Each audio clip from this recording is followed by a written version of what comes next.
This is a head-mounted magnifier with LED headlights built in, and it's rechargeable. I received this to review for free. If you wanted to purchase it, it would cost you about $20.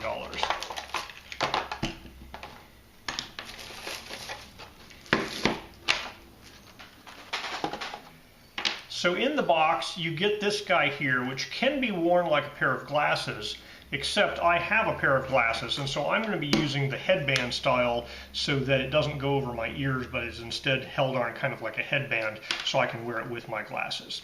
It has a little clip here that folds down. This guy can adjust the position, so this guy can move up and down, and this guy can move kind of in and out at an angle to get it right in front of your eyes where you want.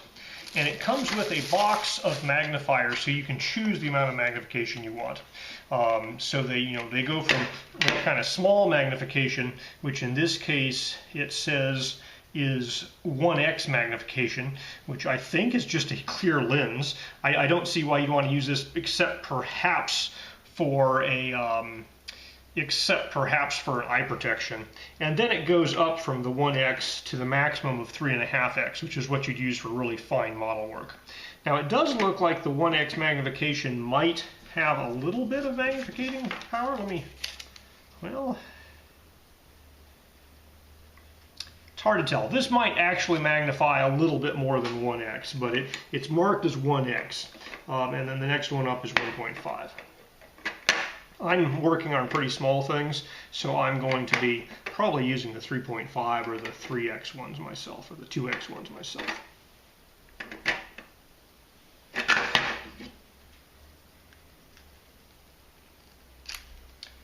So these guys here snap in or out. You just have to push down a little bit to pull them out. And then you can snap in instead the headband.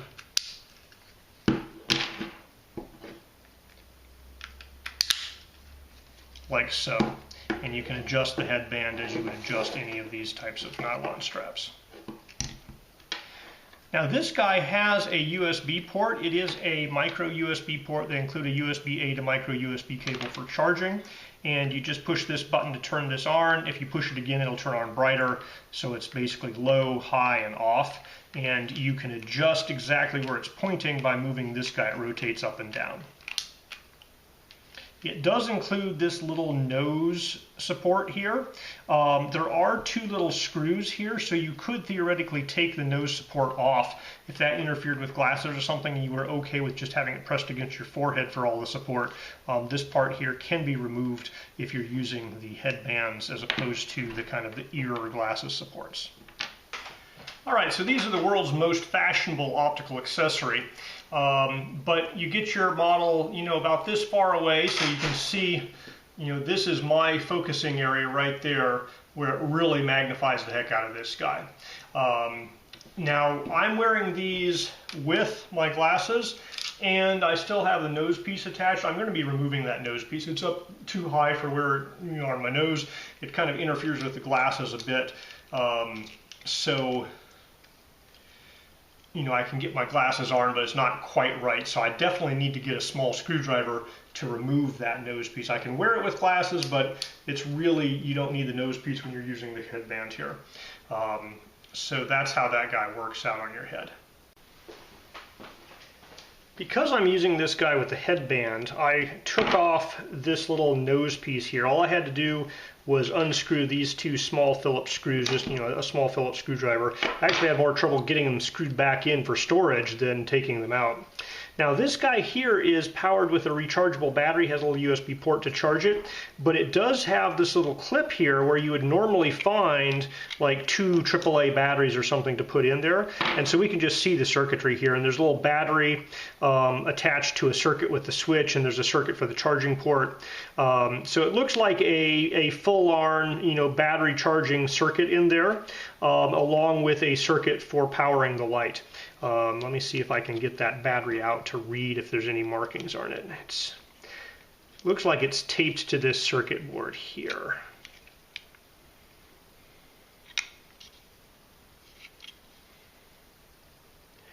All right, so the battery says 300 milliamp hours, 1.1 watt hour. So that's the marked capacity on the battery, is 300 milliamp hours.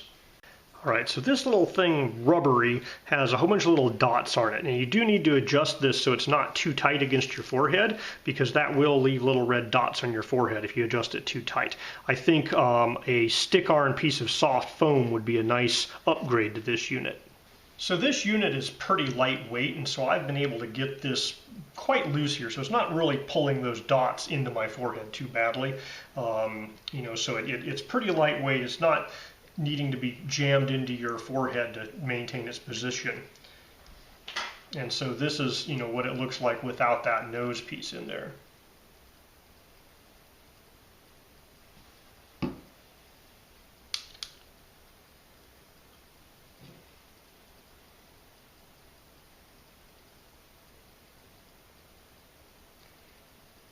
So here I have binocular vision. It's a reasonable distance to work at. It's a little closer than I'd like, but that might be because I've picked the largest 3.5x magnifier.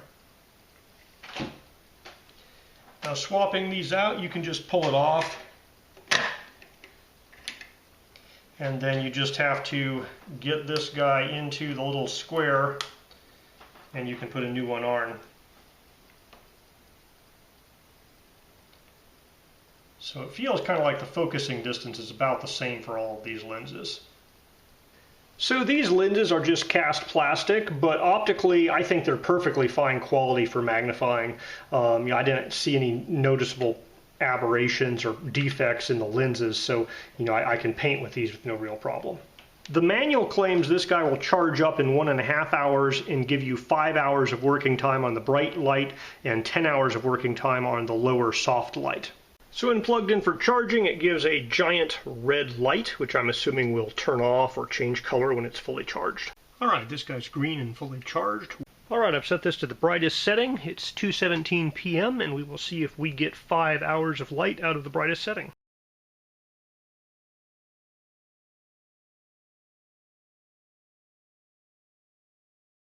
All right, it's been 5 hours and this guy still has light. Not certain, it might be slightly dimmer than before. It's kind of hard to tell sometimes. So there's low, there's high.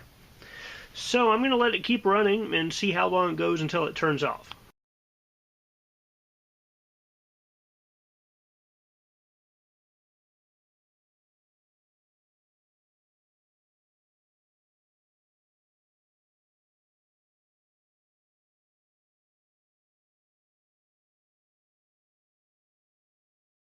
All right, so watching the time lapse, this guy produced good light for at least 4 hours, maybe 5 hours. After that, it just slowly dims and goes down. So I think their 5-hour claim for bright light in the high mode is pretty realistic.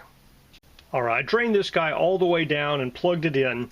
It took a couple of minutes to ramp up to charging, but now it is charging at 0.3 amps, so it's charging at 1.7 watts. So basically any USB-A outlet is going to be able to provide that much current. It's a relatively small battery and a small charging circuit, but I'm going to check this in a couple of hours and see how much power it takes to fully charge this device. So right now it's done 13 milliamp hours in.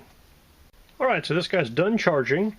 And it took 315 milliamp hours, or basically 1 watt hour. And since there's a 300 milliamp hour battery in there, that all checks out. All right, so if you're looking to do close-up work on something, this is a pretty good option for magnification. You can pick the magnification you're looking for. Has a built-in light that works pretty well. It's pretty inexpensive to buy, and so I don't know, I think, comfort-wise is pretty good for an hour. I don't know, this particular kind of hard plastic and the hard rubber here might not be something you'd wear, all day. So if you're doing something all day, there's probably a more comfortable, more expensive option, but as a every so often you need to do some close-up work, this is a pretty nice little inexpensive option.